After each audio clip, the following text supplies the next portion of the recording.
Well, it was the worst kept secret in the business. Certainly not unpredictable, but no less impressive was Edge's long-awaited debut in All Elite Wrestling under the name Adam Copeland, the rated R superstar Adam Copeland. So that's awesome. He got to keep my voice cracked. Cracked my voice on purpose to hit the superstar, and then it cracked after that. He got to keep the rated R superstar. That's pretty dope.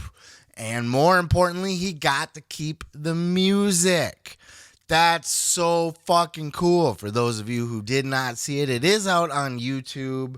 I am not going to play that clip here of Edge's debut simply for copyright purposes. Plus, we don't cover the in-ring stuff here.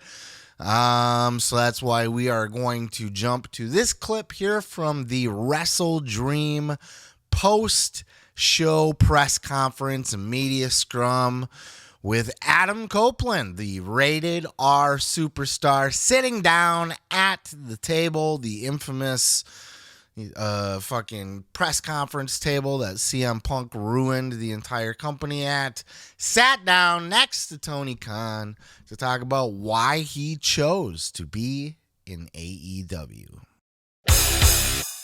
Thanks for having me. Part of coming here is that I wanted to contribute. I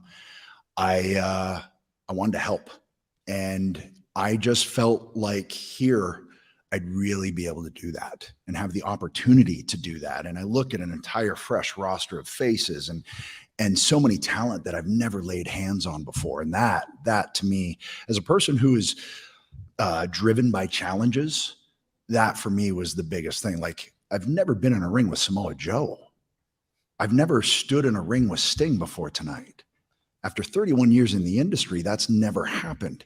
And then I see a guy like Nick Wayne, or I see Swerve. There's just so many possibilities here. And for me at this stage of my career, that is so enticing. That is so exciting. That is so, I said it out there after the fact when I came back out there tonight, I felt free. That's just the word I felt free, and it felt fun. And I felt almost like the same feeling I would have when I'd come out for my indie shows, back when I was either Adam Impact or Sexton Hardcastle or something. And it was this brand new thing that I always wanted to do. And that feeling, I felt it out there tonight. And that at this stage of my career, to feel that's special.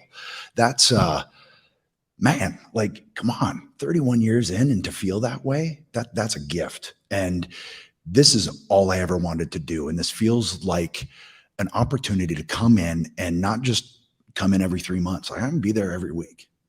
I'm a full-time guy, and I want to do that for as long as that is possible, because I feel like that's how I can help the most.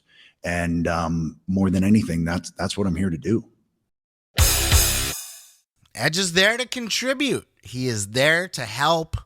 Now, for all of the people out there who are saying Edge is going to ruin his legacy, and how could you go to a lower company, lower your value, you could have went out on top. It's not always about that. AEW is a step down, yes, but the money's not a step down. I can guarantee you that Copeland is not working for peanuts, that his price is probably pretty comparable to what his WWE contract was, if not more. I'm sure of it. If it's not more, it's damn close with a lot of other little sweetheart deals in the mix. So the money's there, and he's still on national TV. So what if it's not the number one company? That doesn't matter. When Hulk Hogan went to WCW, not to say that Edge is Hulk Hogan, but just bringing up an example, WCW was nowhere near WWE. They were a number two, but they were a far number two, similar to what AEW is now, but they had the money and the backing and the big presentation feel, and they had all the other top stars that weren't in the WWF. And Hogan eventually was able to turn WCW, along with Eric Bischoff and Hall and Nash, into the place to be. Now, I'm not saying that that's what Edge is going to do, but I'm not saying it's not unprecedented or necessarily even a step down to go to the secondary promotion as long as the money's there, as long as the TV exposure is still there. It's not like he's on the fucking Sinclair broadcast network now all of a sudden. Edge is going to be on your TV every fucking night, or every week, I should say, if that's where you choose to tune in. So the money's there, the exposure's there. His friends are there. He gets to go have fun. He said that in his little Twitter video that he put up after he left WWE. He doesn't know what's next for him. Of course he did. But whatever it's going to be fun. And he said in this media scrum that his little girls told him to go have fun with Uncle Jay. And that's where he went. He's got buddies in FTR. I don't know if him and Matt Hardy and Jeff Hardy are on friendly terms, but they certainly know each other well, and there's a camaraderie there of some kind, you know, even if it's just work-related since the whole Lita gimmick or whatever. But Edge has a lot of people that he can turn to, and most importantly, he can make a difference. So he's got a lot of people to be there with him, a lot of people that give him a reason to want to show up and be there. He can fit in, feel comfortable, get along with people, have his clique. He's going to make the money. He's going to have the TV exposure, and he can make a difference. Edge hopefully could possibly make a difference. He could be a needle mover in the sense that AEW is sorely needed. And it's sad to say that AEW needs a former WWE guy to really be a draw, but quite frankly, they do. AEW Collision came to my town after CM Punk was fired, and you look at the poster and it's got Samoa Joe and FTR and whoever the fuck else. And yes, I'd love to see these people, but you know, I had just gone to SummerSlam not that long ago, and it's like, I could skip it. You know, there's nothing that I need to see there.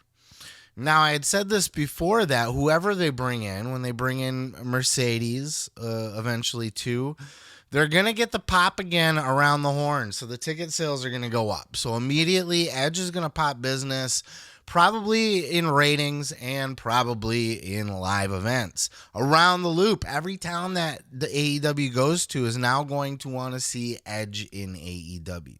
Mostly.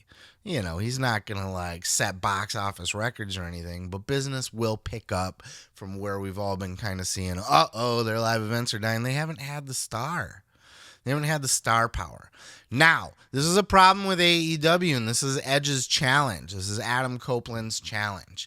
AEW is really good at getting the stars in and getting that big pop and getting that first run tour, live event, tour loop, getting the fans back into the building. But they don't necessarily keep them for the second time around because their stories are still they're dog shit. So Edge has to not only help pop the business by just being there and being a star that people know that they can put on the tickets, on the screen. Because, look, MJF has had a megastar push, but he has not broken through to being like, oh, I'm going to go see MJF. I don't know that he's that big of a difference maker. He adds to the card. He makes it a stacked card that you want to go see, but he's not like you could, people are passing on shows that MJF are on. AEW's ticket sales aren't doing that great. So whatever they're doing isn't working yet. To me, it's in the stories. So Edge is going to give him a nice little pop for his first loop around, but after that, he's got to be doing something significant, and that is his challenge to do. Because now he's also his own creative, and he knows that. He's not walking into this company blindly. Jay is his best friend. Christian is his best friend. And he is pretty damn good friends with FTR as well, or at least one of them, both of them. I don't know. He lives near one of them, I believe. He's like damn near neighbors with one. That's why they're friends. That's why him and Beth did the Shatter Machine in WWE. So Edge knows exactly what he's getting into. He knows the backstage environment. He knows the creative process. He knows that he's going to be out there cutting his own promos. He's not going to get caught off guard like Saraya was. It was like, oh, well, I sucked at my promo because for the first time in years, I had to cut my own promo. Edge knows all this. There's no way that he doesn't. What can he do with it? And in the short term, he's a big difference maker for AEW. He's a big help. There's a lot of people he can work with that are going to end up being a nice draw every match that he gets to do, and it'll be nice to see what he does on his own outside of that WWE bubble. He'll get to be a main eventer again, most likely, or top of the card, where he really wasn't in WWE. His last run was lackluster. It was a paycheck run. He got his big return, debut, or whatever, but everything after that's kind of been shit. You know, his whole Judgment Day stuff, cutting his hair short again. It made him look weak when the Judgment Day turned on him, and I don't think he ever really recouped from that. And he's never had any kind of main event spotlight run since then. So this is really good for Edge. This is good for Adam Copeland. I'm really happy that he got the music. He said that I knew that he was buddies with Alter Bridge, who sings the song, the rock band. But I didn't know, I still thought that maybe the song was made for WWE. It wasn't. It was made for Edge. So Adam gets to take that song with him, which is fucking great. You guys don't know, those who didn't grow up in the Monday Night Wars era. This is very Monday Night War-esque, seeing guys hop back and forth between shows. It's fun, and please enjoy it while it lasts, because it didn't last forever in WCW, WWE days, and it might not last forever here. It's not a guarantee that AEW is around forever. It's just not. So enjoy it while we have it. Enjoy getting to see the guys jump around and appear on different shows. Jade to WWE, Edge to AEW. This is fun. It's fun stuff. But we never got to see the guys keep their music. That's new. You know, simply because music was always created by the WWE for the guys. Now, all of a sudden, the Hardy Boys, they got their theme music because it's generic stock music, so they can use it. But Edge got to keep his Alter Bridge theme. That's key, man. He's so recognizable when that music hits. The You Think You Know Me could use some work.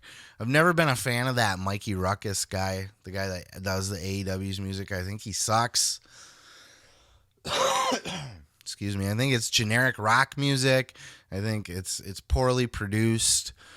He has some good tunes that he has cranked out. Absolutely. He's not a horrible artist, but I don't think he's no Jim Johnston. He is not. Let's just say that.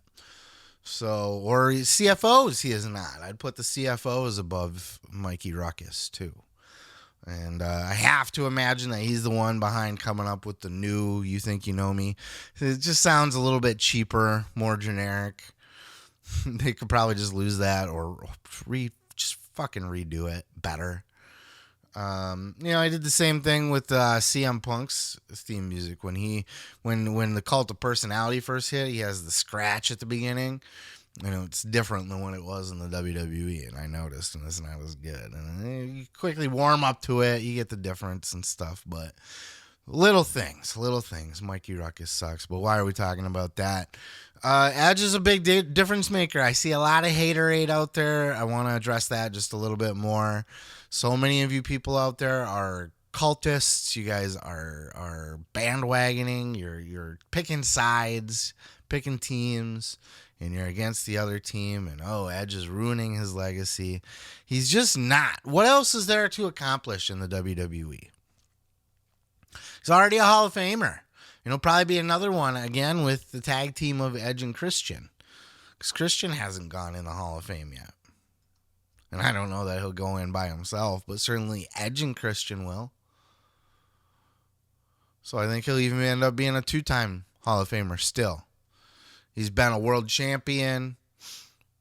He's main evented WrestleMania. He's won the Royal Rumble. What else is there? Money in the Bank winner. Worked with everybody, all the top guys. There's literally nothing else for Edge to do. His whole return has been snake bit. He came back. He got hit with the pandemic right off the bat. Why come back and wrestle for no crowd? That's stupid. So he got shit on there. Then I believe he got hurt at some point, right? And he had to come back again. And the Judgment Day storyline sucked for him. And he never really got any kind of main event push. He was kind of getting the Jericho treatment. Jericho said a reason why he left WWE back in the day to AEW or to New Japan or whatever at the time was because he saw the writing on the wall. He was not going to be used in a prominent position anymore. Edge was not going to be used in a prominent position. He could have marquee feuds, but he was never going to be the guy anymore ever again. And that's not the be-all, end-all in wrestling. It's okay to move down the card and help build new guys up, but Edge can make much more of a difference in AEW. Because not only can he help a new generation of talent work with them, but he can help AEW as a company. Help bring them up. Help cement their legacy. Same thing a Terry Funk did with ECW. Same thing Hulk Hogan did with WCW. And again, not that Edge is either one of those guys. And I don't know that he'll be the key difference maker, but he is a difference maker. And he will be able to make a difference in AEW. And he's already had a WWE Hall of Fame career. He's already done everything there is to do over there. So why not go and try to achieve as much as he humanly can in AEW? And when his legacy is all set and done, when he's done retired, he'll go back and he'll do another Hall of Fame in the WWE. And if AEW ever folds, sells the WWE, whatever the case may be, the story will be told that Edge, either way, the story will be told that Edge went back and gave back to the business and contributed. He's not wrestling in bingo halls, guys. He's not wrestling on fucking MLW or in the Impact Zone. What's the Ledge doing in the Impact Zone? No, that's not what's going on here. It's the rated R superstar with his On This Day I See Clearly. And he gets to work on national TV. He's going to be there every week. And he gets to make a boatload of money. Be on pay-per-view. And hang out with his homies. And help make AEW a better place. Help take them to the next level. Be the guy that CM Punk should have been for AEW. But wouldn't be. Couldn't be. Because of his own personality. His own ego. His own whatever. You know, his own demons, if you will. Edge is a much kinder human being, a much more selfless human being. Not that Punk did things selfishly all the time. He helped out a lot of people, but you get the point. It was also about him. I don't get that vibe from Edge. I think Edge is going to do a lot of good for AEW.